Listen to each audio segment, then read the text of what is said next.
guys, it's Izzy here, and today we are going to be looking at my June TBR. These are all the books that I would like to read in the month of June.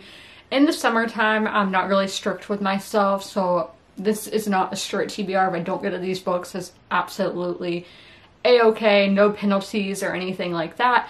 But this is kind of fun this month because I let you guys choose my TBR. I put polls up on Instagram and YouTube, so these are the books that y'all voted for. I will include screenshots when I'm talking about each book of what the results in each poll was and what book each book went against. Let's get into it. I really would like to focus on sequels and just books that I have been putting off a long time. Even if they're books I really want to read, it just happens. So some of these were books that were nominated for awards last year, just books that friends have recommended to me and all of that. So the first book I'm going to talk about is the third book, final book in a trilogy, one of my favorite series that I started all the way back in 2020. It's a series that really did kind of change my life a little bit, kind of altered my life. And the book I'm talking about is The Winners by Fredrik Backman. So I'm not going to tell y'all exactly what happens in this book, but I will read the tagline. Over the course of 2 weeks, everything in Beartown will change.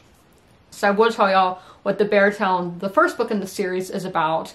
Beartown is set in Sweden, and it is a hockey town. Hockey is what keeps this community together because a lot of people have moved to bigger cities just because that's where the jobs are. And Beartown, it doesn't have a lot going for it except for its hockey team. It's one of the best in Sweden. And this is junior levels, I should say, if y'all are familiar with hockey. That's teenagers, high school kids. And there is an assault that happens, a sexual assault that happens and really divides the town and it's the star player who commits the assault. So the town is really divided, who sides with Kevin, who is the hockey player, who sides with the girl who was assaulted. And it's just a lot of turmoil of what an assault can do to a community, how it can divide a community, and if it can be healed. So that's what the Beartown series is about. Beartown, I think I gave like a 4-star. I might have given it a 5. I don't know. It's been a long time. But Us Against You, which is the second book in the series, was a 5 out of 5. That book made me cry. It's rare for a book to make me cry. And this one is like, what, like 800 pages? No, like 700 pages. It is a contemporary book.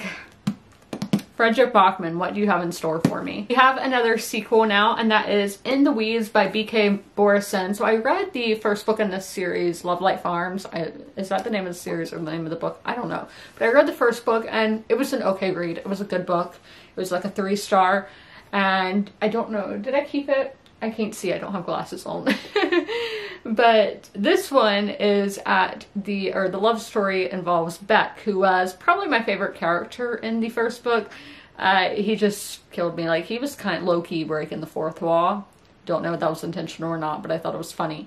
And this is his love story. So a grumpy farmer, a no-nonsense social media influencer have another chance at love in this charming romantic comedy. I do think I personally would never take part in a second chance romance, but I think that's one of the better romance tropes, if I'm being honest with y'all. This one is kind of a scary one. It is also in a series, but like the romance book, you can read these books out of order. You don't have to read them in one set line, so they're more so companion novels rather than a series. This one is in the Stranger Things universe, which I do really enjoy the Stranger Things books. I know a lot of people aren't really a fan, but I love having books that go into like the backstories of characters from the TV show that we don't necessarily get the backstory on the TV show. I just think it's fun, and I like being in that universe. I like the retro vibes of like the 70s and 80s that we have seen in the books, and I just think it's a fun time. But I can completely understand people wanting to stick to what's on the TV show and not branch out. The book I am speaking of is Flight of Icarus by Caitlin Schneiderhan. This is all about the character of Eddie going into his backstory. Now this one I think is probably a bit of fan service. I don't know if when the Duffer Brothers made the character of Eddie Munson, I don't know if they expected him to be as popular as he was. Like, it was insane. The summer of 2022, it was a good time. But the insanity of these people, like, I remember they were like breaking into Joseph Quinn, that's the actor's hotel, and it was just crazy. I've never seen that about an actor, and I'm like, I don't want to get hate. There are some characters that I really love, and I'm like, yeah, but like Eddie, I did really love his character, but I don't understand why there was that much hype about it. I don't know if these were teenagers like breaking into the hotels or what, but I hope it was. So 2 years before the events of Stranger Things 4, Eddie Munson, Hellfire Club leader, Metalhead, and Hawkins Outcast has one shot to make it big, and I think it's with his music career. Another book that is more so a companion than a sequel is The White Queen by Philippa Gregory.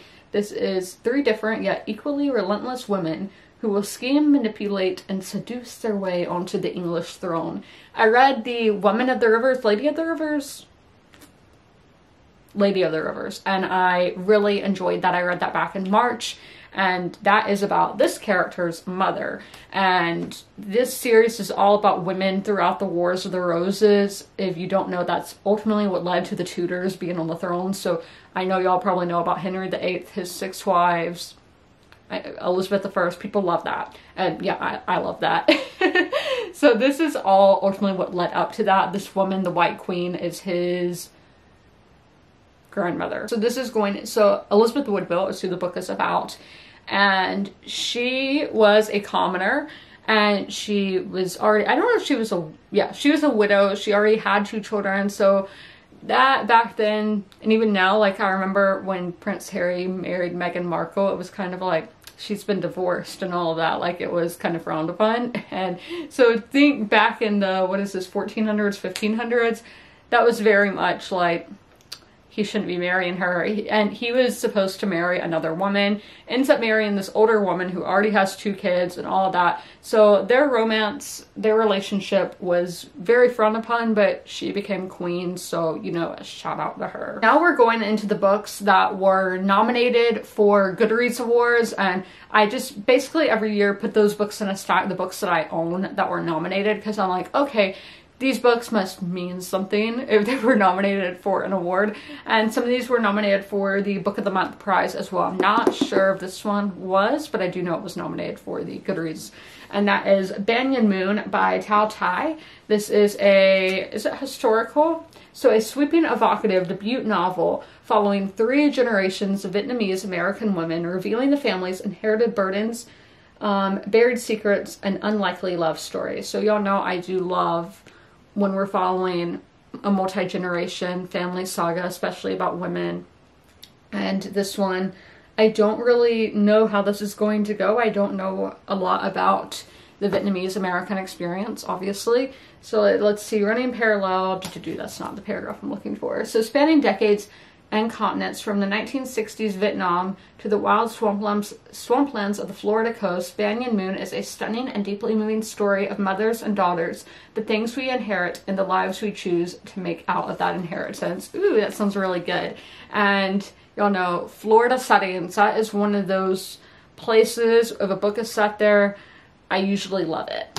Now we have Yellowface by R.F. Kuang. This is the only R.F. Kuang book that I have not read, and a lot of people, I've been seeing it on like Book Talk lately, and they've been enjoying it. So this is about a white woman who is an author, takes the identity of an Asian author who has passed away and is writing under her name and her picture, and is using that as a pen name. So it goes into the ethics of writing and using pen names, and I mean, stealing an identity is insane, and maybe racism in the publishing industry. So this is very different from R.F. Kuang's previous works, because she's usually written like fantasy, historical fantasy. So this is going to be a departure from that, but I've loved pretty much everything she's written, so I have high hopes for this one. Lastly, we have the book that I'm going to be doing as a buddy read this month, and that is Happiness Falls by Angie Kim, who I have read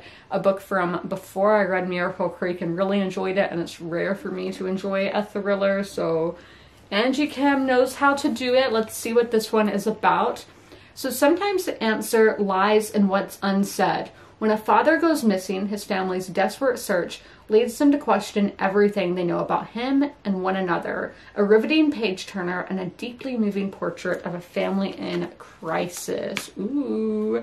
So what follows is both a ticking clock investigation into the whereabouts of a father and an emotionally rich portrait of a family whose most personal secrets must be at the heart of his disappearance. Full of shocking twists and fascinating questions of love, language, and human connection, Happiness Falls is a mystery, a family drama, and a novel of profound philosophical inquiry. With the powerful storytelling she brought to her award-winning debut, Miracle Creek, Angie Kim turns the missing person story into something wholly original, creating an inedible, and that's not right, tale of a family who must go to the remarkable lengths to truly understand one another. So I love family books.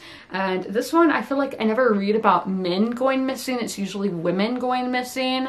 And so I'm curious to see how she turns this. And I think her plots are usually real, or at least with Miracle Creek, was really unique and nothing like I've read before. So I cannot wait to see what she does with Happiness Falls. Also, I love all the colors that are on this cover. Those are all the books that I plan to read in the month of June. I hope you guys enjoyed this video. If you made it all the way through, leave a beachy emoji in the comments below. And as always, comment, rate, and subscribe. Don't forget to ring that notification bell to be notified when all my videos go live. I'll see you in the next one. Bye.